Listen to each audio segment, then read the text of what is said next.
ವಾಣಿಜ್ಯ ತೆರಿಗೆ ಇಲಾಖೆ ಸಣ್ಣ ಪುಟ್ಟ ವ್ಯಾಪಾರಿಗಳಿಗೆ ದಂಡದ ಜೊತೆ ಜಿಎಸ್ಟಿ ಪಾವತಿ ಮಾಡುವಂತೆ ನೋಟಿಸ್ ನೀಡುತ್ತಿದೆ. ಇದರ ಬೆನ್ನಲ್ಲೇ ಇದೀಗ ರಾಜ್ಯಾದ್ಯಂತ ಗಣನೀಯ ಸಂಖ್ಯೆಯಲ್ಲಿ ಸಣ್ಣ ವ್ಯಾಪಾರಸ್ಥರು ಡಿಜಿಟಲ್ ಪಾವತಿಗಳನ್ನು ಬಿಟ್ಟು ನಗದು ವಹಿವಾಟಿಗೆ ಮರಳುತ್ತಿದ್ದಾರೆ. ಅಲ್ಲದೆ ಸರ್ಕಾರದ ನೋಟಿಸ್ ವಿರುದ್ಧ ಆಕ್ರೋಶವನ್ನ ವ್ಯಕ್ತಪಡಿಸುತ್ತಿದ್ದಾರೆ.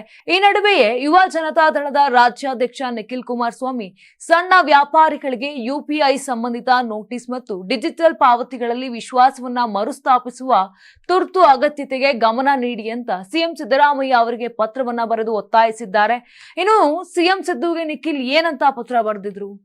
ಮಾನ್ಯ ಮುಖ್ಯಮಂತ್ರಿಗಳಾದ ಶ್ರೀ ಸಿದ್ದರಾಮಯ್ಯ ಅವರೇ, ಗೌರವಾನ್ವಿತ ಪ್ರಧಾನ ಮಂತ್ರಿಗಳಾದ ನರೇಂದ್ರ ಮೋದಿ ಅವರ ದೂರದೃಷ್ಟಿಯ ನಾಯಕತ್ವದಲ್ಲಿ ಭಾರತವು ಜಾಗತಿಕವಾಗಿ ಡಿಜಿಟಲ್ ಪಾವತಿಗಳ ಪ್ರವರ್ತಕ ಎಂದು ಪ್ರಶಂಸಿಸಲ್ಪಡುತ್ತಿದೆ.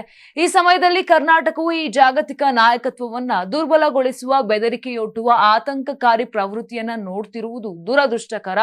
ಯುಪಿಐ ವಹಿವಾಟು ದತ್ತಾಂಶದ ಆಧಾರದ ಮೇಲೆ ರಾಜ್ಯ ವಾಣಿಜ್ಯ ತೆರಿಗೆ ಇಲಾಖೆಯು ಸಣ್ಣ ಬೇಕರಿಗಳು, ಮಾರಾಟಗಾರರು ಮತ್ತು ಸ್ಥಳೀಯ ವ್ಯಾಪಾರಿಗಳಿಗೆ ಇತ್ತೀಚೆಗೆ ನೀಡುತ್ತಿರುವ ನೋಟಿಸ್ಗಳ ಹೆಚ್ಚಳವು ಗೊಂದಲ ಮತ್ತು ಅಸಮಾಧಾನವನ್ನ ಉಂಟು ಮಾಡಿದೆ. ರಾಜ್ಯದ ದುರ್ಬಲ ಆರ್ಥಿಕ ಸ್ಥಿತಿ ಮತ್ತು ಹೆಚ್ಚುತ್ತಿರುವ ಆದಾಯದ ಒತ್ತಡಗಳು ತೆರಿಗೆ ಅಧಿಕಾರಿಗಳ ಮೇಲೆ ಅಸಮಂಜಸ ಗುರಿಗಳನ್ನ ವಿಧಿಸಲು ಕಾರಣವಾಗಿದೆ.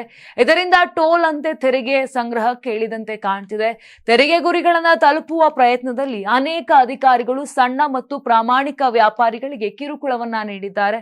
ಅವರಲ್ಲಿ ಹಲವರು ತಮ್ಮ ಜೀವನೋಪಾಯವನ್ನ ಉಳಿಸಿಕೊಳ್ಳಲು ಕಷ್ಟಪಡುತ್ತಿದ್ದಾರೆ. ಈ ಕಾರ್ಮಿಕ ವರ್ಗದ ವಲಯವು ಕಷ್ಟಪಟ್ಟು ದುಡಿಯುವುದಷ್ಟೇ ಅಲ್ಲ, ಸ್ಥಳೀಯ ಆರ್ಥಿಕತೆಗೆ ಬೆಂಬಲವಾಗಿದ್ದಾರೆ. ಅದ್ಯಾಗೋ ಅವರನ್ನ ಬೆಂಬಲಿಸುವ ಬದಲು ಶಿಕ್ಷೆಗೆ ಗುರಿಪಡಿಸಲಾಗ್ತಿದೆ. ಕಳೆದ 3 ವರ್ಷಗಳಿಂದ ವಾಣಿಜ್ಯ ತೆರಿಗೆ ಇಲಾಖೆಯು ಈ ವ್ಯವಹಾರಗಳ ತೆರಿಗೆ ಬಾಧ್ಯತೆಗಳನ್ನು ಅರ್ಥ ಮಾಡಿಕೊಳ್ಳುವಲ್ಲಿ ಜಾಗೃತಿ ಮೂಡಿಸಲು ಅಥವಾ ಸಹಾಯ ಮಾಡಲು ಏನನ್ನೂ ಮಾಡಿಲ್ಲ.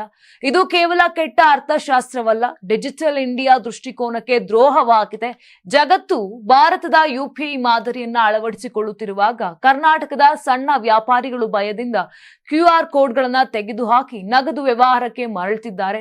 ನಿಮ್ಮ ನಾಯಕತ್ವದ ಹಣಕಾಸು ಇಲಾಖೆ ಮೌನವಾಗಿದೆ. ಸಣ್ಣ ವ್ಯಾಪಾರ ಪ್ರತಿನಿಧಿಗಳು, ಡಿಜಿಟಲ್ ಪಾವತಿ ಸೌಲಭ್ಯ ನೀಡುವವರು, ಇಲಾಖೆಯ ಅಧಿಕಾರಿಗಳು ಮತ್ತು ಕಾನೂನು ತಜ್ಞರು ಸೇರಿದಂತೆ ಎಲ್ಲಾ ಪಾಲುದಾರರ ತುರ್ತು ಸಭೆಯನ್ನ ತಕ್ಷಣವೇ ಕರೆಯಬೇಕಂತ ನಿಮ್ಮನ್ನ ಒತ್ತಾಯಿಸುತ್ತೇನೆ. ಕರ್ನಾಟಕದ ಆರ್ಥಿಕತೆಯ ಬೆನ್ನೆಲುಬಾಗಿರುವ ಲಕ್ಷಾಂತರ ಸಣ್ಣ ಉದ್ಯಮಿಗಳನ್ನು ನಾವು ರಾಜ್ಯ ಪ್ರಗತಿಯಲ್ಲಿ ದೂರವಿಡಲು ಸಾಧ್ಯವಿಲ್ಲ. ನಿಮ್ಮ ವಿಶ್ವಾಸಿ. ಈ ರೀತಿಯಾಗಿ ಪತ್ರವನ್ನ ಬರೆದಿದ್ದಾರೆ. ಇನ್ನು ನಿಖಿಲ್ ಕುಮಾರಸ್ವಾಮಿ ರಾಜ್ಯಾಧ್ಯಕ್ಷರು, ಯುವ ಜನತಾ ದಳ, ಜಾತ್ಯತೀತ. ಈ ರೀತಿಯಾಗಿ ಕಂಪ್ಲೀಟ್ ಆಗಿ ನಿಖಿಲ್ ಕುಮಾರಸ್ವಾಮಿ ಅವರು ಈಗ ಏನು ಒಂದು ಆ QR ಕೋಡ್ ಇಂದ ತೊಂದರೆಗಳಾಗ್ತಾ ಇದೆ, ಈ ಬಗ್ಗೆ ಸಿಎಂ ಸಿದ್ದರಾಮಯ್ಯನವರಿಗೆ ಆ ಒಂದು ವಿಚಾರವನ್ನ ತಲುಪಿಸುವಂತ ಒಂದು ಕೆಲಸವನ್ನ ಮಾಡಿದ್ದಾರೆ ಮತ್ತು ಈ ಕುರಿತು ಏನಾದ್ರೂ ಕೂಡ ಕ್ರಮವನ್ನ ಕೈಗೊಳ್ಳಬೇಕು ಅಂತ ಒತ್ತಾಯವನ್ನ ಮಾಡಿದ್ದಾರೆ. ಇನ್ನು ವೀಕ್ಷಕರೇ, ಸಣ್ಣ ವ್ಯಾಪಾರಿಗಳ ಹೋರಾಟಕ್ಕೆ ಜಯ ಸಿಗುತ್ತಾ? ಕಮೆಂಟ್ ಮೂಲಕ ನಿಮ್ಮ ಅಭಿಪ್ರಾಯ ತಿಳಿಸಿ. ನಾನು 86 kg ಇದ್ದವಳು 71 kg ಬಂದಿದ್ದೀನಿ. ವಯಸ್ಸಾದ್ಮೇಲೆ ಸ್ಮಾರ್ಟ್ ಆಗಿ ಕಾಣ್ತೀರಾ ಅಂದ್ರೆ ಜಿನ್ನಿ. 126 kg ವೇಟ್ ಇದ್ದು ನಾವು ಈಗ 114 kg ಲೆಕ್ಕ ಬಂದಿದ್ದೀವಿ. ಯಾವುದೇ ಸೈಡ್ ಎಫೆಕ್ಟ್ ಆಗಿಲ್ಲ. 84ರಿಂದ 50 kg ಬಂದೆ. ಆಮೇಲೆ ಸಣ್ಣಗೆ ಫಿಟ್ ಆಗಿದ್ದೀನಿ. ಅದಕ್ಕೆ ನಾನು ಯೂಸ್ ಮಾಡ್ತಾ ಇರೋದು ಜೀನಿ ಸ್ಲಿಮ್. 84ರಿಂದ 50 kg ಬಂದೆ. ಆಮೇಲೆ ಸಣ್ಣಗೆ ಫಿಟ್ ಆಗಿದ್ದೀನಿ. ಅದಕ್ಕೆ ನಾನು ಯೂಸ್ ಮಾಡ್ತಾ ಇರೋದು ಜೀನಿ ಸ್ಲಿಮ್. ಸಣ್ಣ ಆಗಕ್ಕೆ ಜೀನಿ ಸ್ಲಿಮ್ ಯೂಸ್ ಮಾಡದೆ ಹೆಲ್ದಿನೂ ಅದೇ. ನೀವು ಸಣ್ಣ ಆಗ್ಬೇಕಾ, ಹೆಲ್ದಿ ಆಗ್ಬೇಕಾ? ಹಾಗಿದ್ರೆ ಜೀನಿ ಸ್ಲಿಮ್ ಯೂಸ್ ಮಾಡಿ. ಸಣ್ಣ ಆಗೋದಕ್ಕೆ ಯಾವುದೋ ಪ್ರಾಡಕ್ಟ್ ಹೇಳ್ತಾ ಇದ್ದಾಳೆ, ಏನಾದರೂ ಸೈಡ್ ಎಫೆಕ್ಟ್ಸ್ ಇದೆ ಅಂತ ಯೋಚನೆ ಮಾಡ್ತಾ ಇದ್ದೀರಾ? ಖಂಡಿತ ಇಲ್ಲ. ಯಾಕಂದ್ರೆ ಇದು ಕೆಮಿಕಲ್ ಫ್ರೀ. ಸಣ್ಣ ಆಗಬೇಕು ಅಂದರೆ ಜೀನಿ ಸ್ಲಿಮ್ ಯೂಸ್ ಮಾಡಿ. ಹೆಚ್ಚಿನ ಮಾಹಿತಿಗೆ ಕೆಳಗೆ ಡಿಸ್ಪ್ಲೇ ಆಗ್ತಿರೋ ನಂಬರ್ಗೆ ಕಾಲ್ ಮಾಡಿ.